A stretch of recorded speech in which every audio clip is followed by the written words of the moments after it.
Mais uma semana, mais uma Fujimasfera e obviamente mais um vídeo aqui no canal. Eu imaginei que hoje teríamos um capítulo com bem mais ação, principalmente entre o falso Chainsaw Man e o verdadeiro. No entanto, eu fui realmente surpreendido, então sem enrolações, bora logo falar sobre isso. O capítulo 121 recebeu o título de É assim que se instaura o medo. E logo aqui na primeira página observamos que alguém está atacando pedra em um dos civis ali.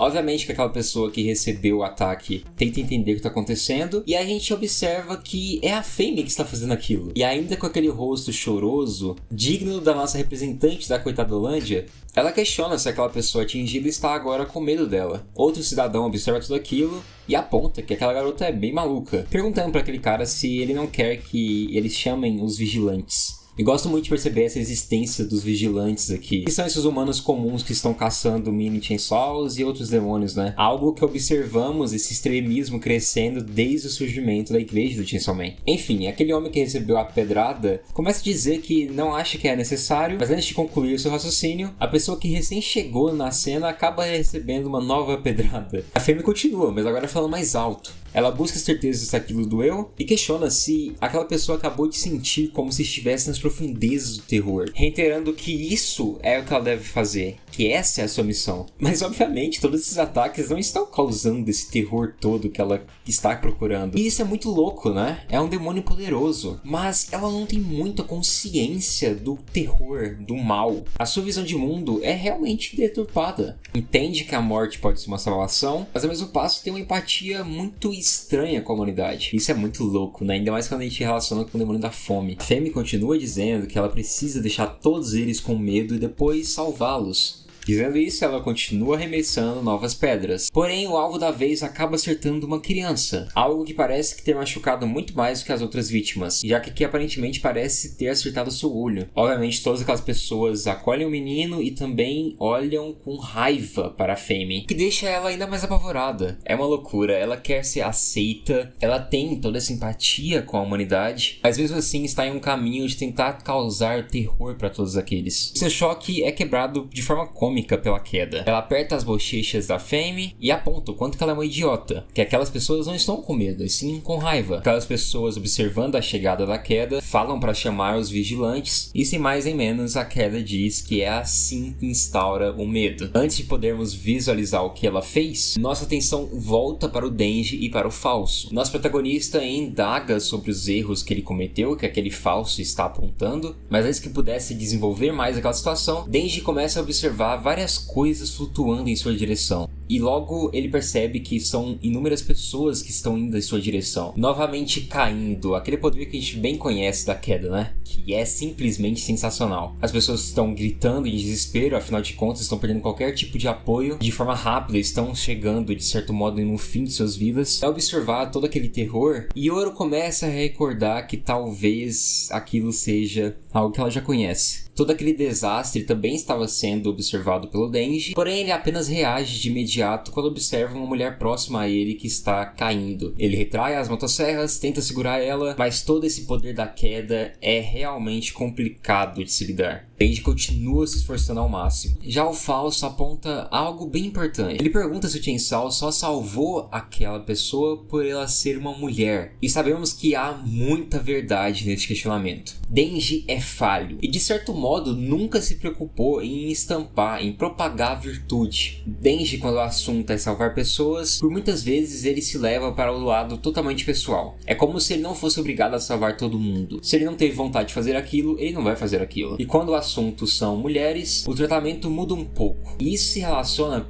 principalmente por essa sua busca de afeto. É como se fizesse aquilo fosse a tentativa de encontrar uma validação de seus atos, de sua pessoa. Algo que também se escora na ideia de que, na vida do personagem, a maior parte de suas referências positivas foram representadas por mulheres. Mesmo que em muitos momentos ele tenha sofrido e muito na mão de algumas personagens. Sem contar com a outra camada ainda mais profunda do personagem, que está relacionado com esse vício que o mesmo possui em buscar afeto a partir de desejos carnais. Então, assim como todo aquele universo, Denji não é um personagem completamente sã. Eu gosto de perceber que o Fujimoto está fazendo exatamente aquilo que eu pontuei há alguns capítulos atrás. Ele está trazendo no falso Chainsaw Man a materialização da discussão de como que o nosso protagonista deve se portar naquela história. É uma figura que está vindo ali contestar se tudo aquilo que o Denji fez e faz está realmente correto. É como se o Fausto representasse tanto o autor, mas principalmente nós como leitores. O brilhantismo do Denji está no fato dele ser esse personagem humano e não linear. O fato dele aprender muitas coisas não necessariamente quer dizer que ele irá aplicar. Denji aprende algo, aplica de uma forma completamente errada, pensa que agora entendeu e quando vê, ele está errando novamente. Isso é muito foda, é muito foda. Esse tipo de escrita pode sim causar chateação e a falsa sensação de que o personagem não está evoluindo. Mas é importante entender que regressão também é um tipo de desenvolvimento. E de que, na vida real,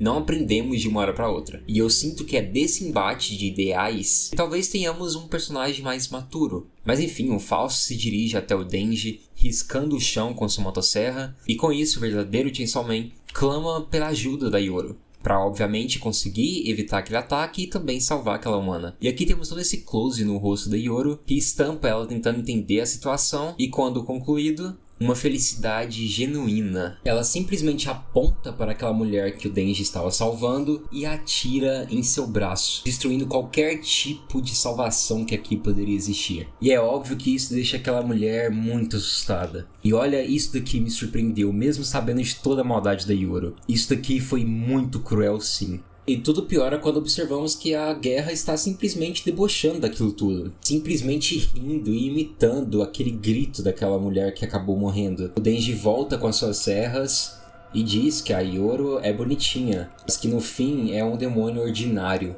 E ela conclui tentando trazer algum tipo de justificativa para aquilo que fez, dizendo que o Denji não precisa de mais nenhuma outra mulher além dela. O capítulo se encerra com o Chainsaw Man falso caminhando até os dois. Bora lá, sobre tudo isso que aconteceu com a Yoro aqui, de imediato a coisa que eu achei mais pesada foi o fato de que toda essa atitude da personagem acaba trazendo perversidade para um simbolismo antes já conhecido. Lembre-se que Denji salvou a Asa no mesmo contexto praticamente. Também era um ataque do Demônio da Queda. Enquanto Denji e Asa tentam construir um abrigo para todas essas experiências, Yoro vem aqui para destruir. Ela se apropria de tudo isso. Em outro momento, era a Asa e Yoro que estava ali pedindo ajuda, mas agora esse momento só se transformou em uma diversão para aquele demônio. E tudo isso daqui é realmente muito maldoso. Ela se escora nessa justificativa que deu aqui, mas sabemos que no fundo é apenas para se divertir. E o outro ponto é que todo esse contexto é que apenas reforça tudo que eu havia comentado já faz alguns capítulos atrás. Tanto Denji quanto Asa não possuem nenhum tipo de estrutura. Denji aceitou o quanto que sua vida será ruim e o quanto ele será insuficiente, mas mesmo assim precisa continuar tentando. E com isso, infelizmente, ele acaba se escorando em coisas muito mínimas. Sabemos o quanto a Asa gosta do personagem, porém a Yoro surge no meio disso tudo para trazer agressividade em uma relação que poderia ser muito mais normal e muito mais saudável.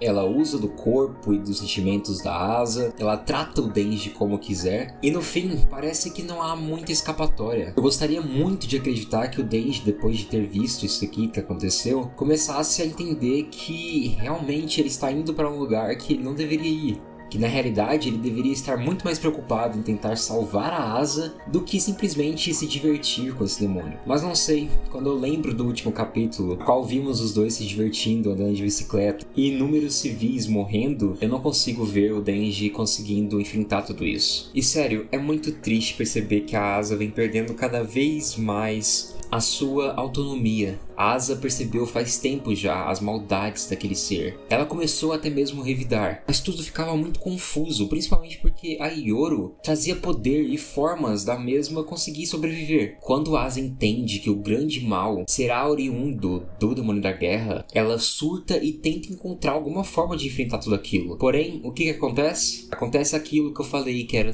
tão problemático. Ele simplesmente arrasta a Asa para o tipo de escapismo que ele sempre vivenciou. Novamente, é muito importante o Denji e a Asa terem essa discussão de que é importante se distrair, é importante esquecer tudo que há de ruim no mundo. Porém, é muito necessário enfrentar seus problemas, pois talvez seja tarde demais quando finalmente chegar o momento. A Asa está deixando cada vez mais Yoro tomar conta do seu corpo, se agarrando nessa euforia que tudo isso resulta, porém de pouco em pouco podemos chegar em uma situação onde a asa nem exista mais. Empurrar tudo para debaixo do tapete nem sempre funcionou com Denji e ele sabe disso, mas mesmo assim ainda não possui coragem e gerência suficiente para encarar tudo de peito aberto. Então é óbvio que ele arrastaria mais uma para esse mesmo tipo de pensamento. De verdade, eu tenho muito medo do que vai ser da asa. Muito mesmo. Observar tudo isso só me faz crer o quanto que o Fujimoto tem uma escrita muito boa com seus personagens, principalmente com seus protagonistas. Sinto que teremos mais uns 3 capítulos com mais ação, e o que eu mais quero ver aqui